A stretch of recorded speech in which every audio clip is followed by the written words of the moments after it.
I, 32 female, am from a small, tight-knit family.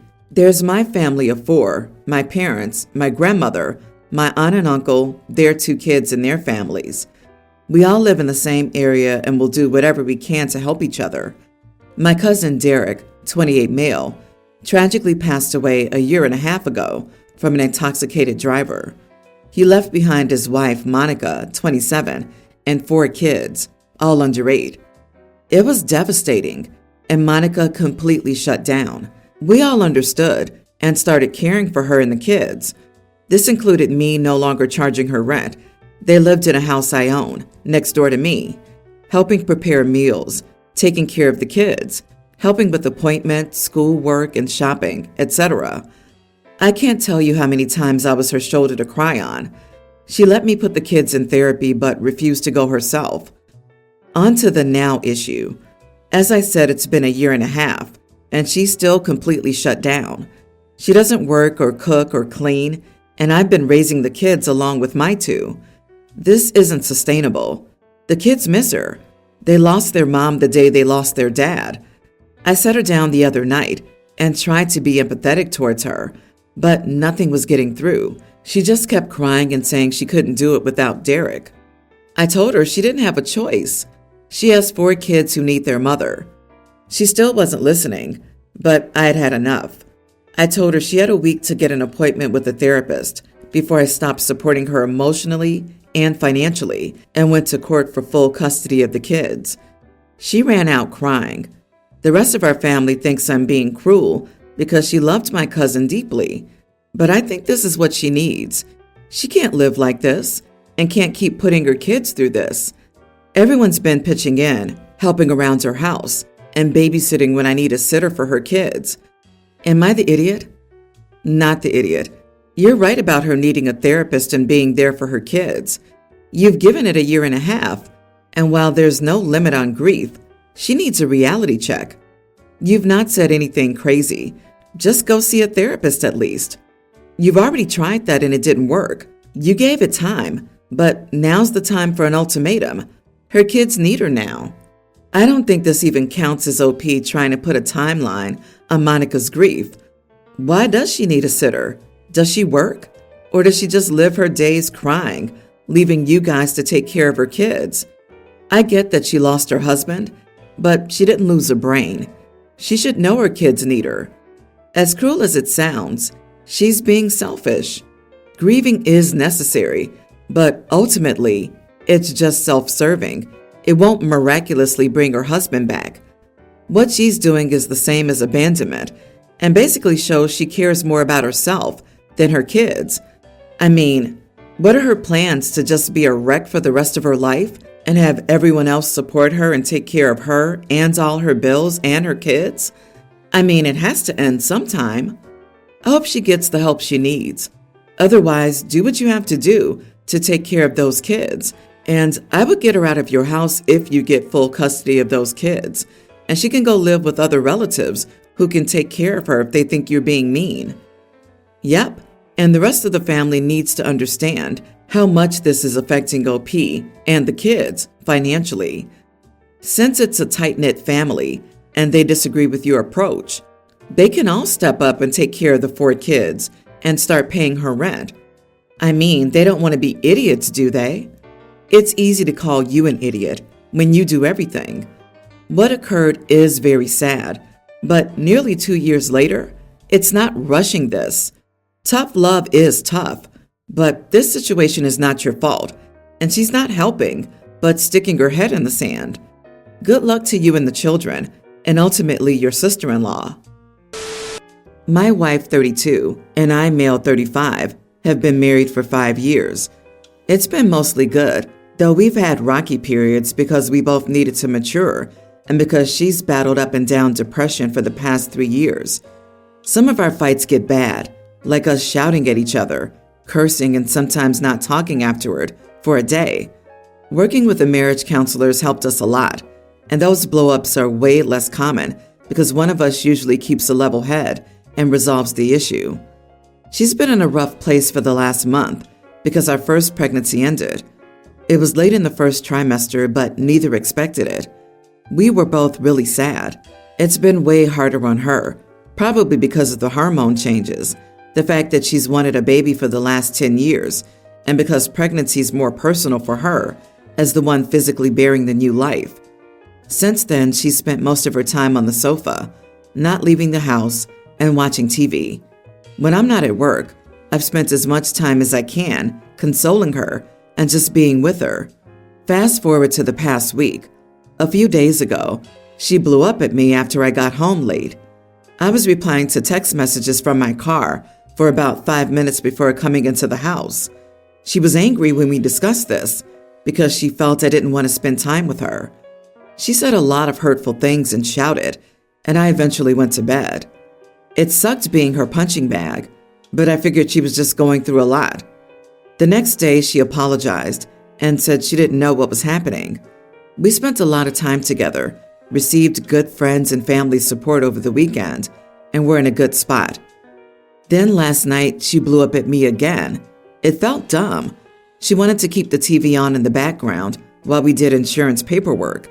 I told her that I couldn't read the papers with the TV on and that I could go into another room to read it, or we could turn off the TV.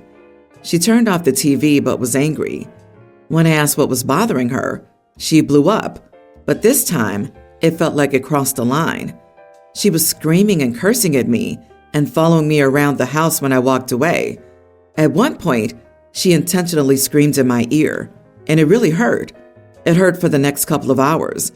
When I tried to sleep, she was banging on the door and screaming profanities at me and insulting me and my family. Then I went into another room and held the door shut.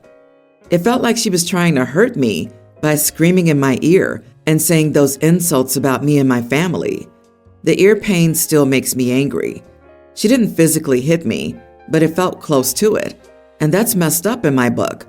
So I slept in the guest room last night, packed clothes for a week, and booked a hotel for today. I plan to stay at the hotel after work. I'm not sure what I'll do after.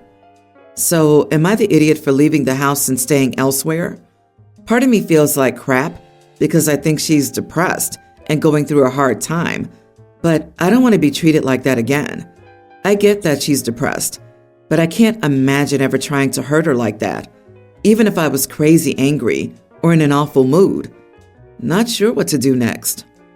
Dude, she's using you as an emotional punching bag. You are not the idiot for leaving. I would even go as far as demanding that she gets professional help or you split up for good. Mental illness doesn't give people permission to treat others like crap. You seriously need to have a hard conversation with her about her getting some help because her behavior is unacceptable and cannot continue in your marriage. You did the right thing by leaving. I was married to someone like this. It was awful. Every day I was walking on eggshells, not knowing if I would do something that would upset her. I just wanted to end it all. I felt like the lowest of low. I felt like I was the problem. It's taken me 15 plus years in counseling to help me overcome this and realize I was not the problem in the situation. Her mental issues and past traumas were the issue. This relationship is hurting you. Please get out before she thinks she needs to ratchet it up some more because you weren't listening, wasn't competent, or aren't a man. Get out now. She's going through grief stages on you. What she needs is your help. Make her see her GP, and medication and therapy could help in the short term. I understand leaving, as it is a scary situation, but she's probably very lost right now, and she needs you right now. Lots of pressure on women to have kids, and for many, the guilt after losing a pregnancy is just too much. I'm a female teen, and my birthday is in 3 days. I was a twin. My brother died hours after birth. He was 5 minutes older than me. I was told my mother went into a deep depression, but with help, got better over time. I've watched videos of my birthdays from 1 to 6 years old, and I started sharing my birthday with my brother on my first birthday. There's always that 5 minutes of remembrance in honor of him, and instead of having one candle on my cake, there'll be an extra one or extras for him. For example, if I was 1 year, there would be one for him, or if I was 2, then they would add another 2, and so on. As a kid, I didn't really understand or mind because I got to blow out extra candles. When I was 8, I did question it, and they told me it was in remembrance of my brother since we shared the same birthday. This carried on until my last birthday, when I didn't get to celebrate because I ended up in the hospital. My grandpa showed up at the hospital while I was recovering with a gift and wished me and only me a happy birthday. After he left, I realized that I loved that he only acknowledged me. I realized I didn't want to keep sharing my birthday with my brother, but then I felt guilty. I did try to speak to my parents about me. It was just me celebrating my birthday this year, but I was brushed off. Now, we've come to what happened 4 days ago. My grandpa, who's the official cake maker in my family, asked me what type of cake I wanted. I told him and added firmly that I only wanted the number of candles for me. My parents were in the next room, and they immediately came in, demanding to know what I was doing. I should have known that the other candles were for my brother, and I ended up crying and told them that he wasn't even here, and I was. I can't remember everything that was said, but there was a lot of shouting between my parents and me, and Grandpa and I were told that I was selfish and needed to stop being self-centered. Grandpa left with me. I've been at his house since the big fight. I've been crying a lot, and Grandpa's been here for me, but I feel so guilty and need to ask, am I the idiot? Oh, honey, not the idiot. You are not the one who's being selfish here. Your parents absolutely are, and this is not healthy. Your parents need to find another way to grieve their lost child. Your birthday should be your celebration, not their occasion to memorialize their grief. They need to be able to celebrate you, their living child, and find another way to memorialize your brother in a different way. Yes, my friends lost one of their twins at birth. The living child gets a normal birthday celebration. Mom and Dad blow out a candle on a cupcake for the child they lost at night after they put their little one to bed. I hope OP quotes this. They can celebrate OP and do what they feel they need to do to mourn their loss, but it does not need to be at the same time. What do they do at your graduation, your wedding? They need therapy, and I'm glad your grandfather has given you a safe space. The parents need a wake-up call because this behavior is going to lead to both of their twins being dead to them, one physically and one no contact by choice. I, female 28, have a toddler son, and my sister, 32, doesn't have children but has 3 cats and 2 large dogs that she treats as her babies. Yesterday, the 2 of us were talking on the phone, and she started talking about how difficult it was to be a mother to pets. She said they were very demanding, messy, and noisy, and that she had to wake up early every day to feed them and take them for walks, but it was worth it for her. She said it was like having a human baby, but worse, because animals don't understand what she says. I thought she was joking, so I laughed and told her she didn't know what it was like to have a real child. But when I noticed she was serious, I was shocked at the nerve and started laughing even more. I told her she knew nothing about motherhood's difficulties, responsibilities, joys, and challenges. I said she was being ridiculous. She got very angry with me and hung up the phone. Later, she sent me a message saying that I was a horrible sister and that I was arrogant and insensitive. I didn't respond because I think she's being absurd and dramatic. I have nothing against her pets. I even like them, but I don't think they're equivalent to a human child. Am I the idiot? Not the idiot. I mean, I just left my 2 cats for a whole week alone, with someone checking in on them once a night. They survived. You definitely wouldn't be able to do that with a kid. You are the idiot. If your sister's infertile and unable to have children, I can see why you're laughing at her would hurt. She considers those pets as her true babies. It's not at all uncommon. You can be right silently and make the other feel included in the conversation, making a bonding moment, or you can be right out loud at her face laughing, making her feel like crap. When you're right but cannot be kind, you have nothing. I think real mothers must also understand they're not the only ones struggling. Yeah, what was even the point of you arguing with her? She didn't belittle you or your experiences as a mother.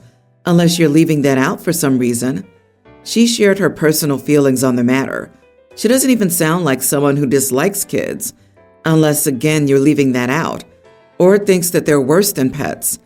What was the point of putting her down for not knowing the joys and challenges of being a mother? You seem to be the kind of woman who looks down on another woman for not birthing kids. I think that pet mommies must understand that a pet isn't the same as a child. I suffered from postnatal anxiety, and my neighbor compared it to how she feels when she leaves her dog with her husband. Just know, it feels like an insult, to be honest. Someone once compared my friend's son, who lived for 12 hours, to losing her baby kitten. Like, what the heck? People who act like an animal is anything comparable to birthing and raising children are weird. This happened last week, but I still feel very weird about it. I, 40 male, have a teen daughter, Lucy, who has a friend, Britt, teen female. Britt has been friends with Lucy for years and has been to our house countless times, but recently, she's been starting to act out in different ways. She used to be such a nice girl, but she can be quite sarcastic and mean these days. We recently got a new carpet in our house, and my wife made a rule that no one can wear shoes in the house. Britt came over last week, and as she was coming in, I asked her to take off her shoes. She answered by saying, "Why? Do you have a thing for feet or something?" Which I just thought was a bizarre and inappropriate response. And also, I don't, but even if I did, what would that have to do with anything? I said, "No, it's just that we got this new carpet and we didn't want to get it dirty." I thought I heard her say, "Your dad is so weird," as they were going up the stairs. Later, when they came down for some food, Britt was wearing some bright pink socks that I assumed were Lucy's, as she wasn't wearing any socks when she went upstairs. They caught my eye, and she saw me glance down at them, and she said to Lucy, "See, I knew I should cover them up." Which, to be fair, Lucy replied something like, "Oh, crap up, Britt. Stop being dramatic." Anyway, I was feeling uncomfortable, so I just said, "Britt, please, can you go home now?" She just laughed and said, "I'm going soon anyway." And I said, "No, I want you to leave now, please." She got her stuff and left. After that, Lucy was mad at me. She said that Britt was only joking, and I completely overreacted. My wife also said that she disagreed with the way I handled it. It all just felt off to me, though. I don't know if I should just laugh it off or not. Britt's kind of rude to everyone these days. She called my other daughter, 18, a pick-me girl a few weeks ago. I had to Google what it meant. Not the idiot. You asked her to leave politely after she made inappropriate comments to you in your own home. It would be mean if you forbid her from coming over again, but the comments were uncomfortable to you. Don't take them to heart either. She's 16 and probably trying to show out in front of your daughter for whatever reason. However, maybe you had done something to make her uncomfortable before this moment, since you did say she's been more sarcastic and mean around you. Google edgelord, because that's what Brit is, or edge lady, I guess. Some kids get their kicks out of being offensive. They feel powerful when they make other people emotional and think they've achieved something if they get people to lose control of their emotions. You should probably talk to your daughter about the type of people who enjoy being provocative and antagonistic. Explain that to your daughter so that she's prepared when Brit starts saying hurtful things and it's time to leave. Here's the problem. You do not need a teenager coming to your house, repeatedly joking about you, supposedly taking an intimate interest in them. This is not a problem that your wife and daughter have to face, so you are the only one who can advocate for yourself by asserting the seriousness of the issue. One comment was weird, but for her to openly imply that you're interested in her right in front of you is beyond disrespectful. It could ruin your reputation if it became an unchecked running joke and others caught wind of it and thought there's no smoke without fire. I wouldn't want her in the house after this if I were you.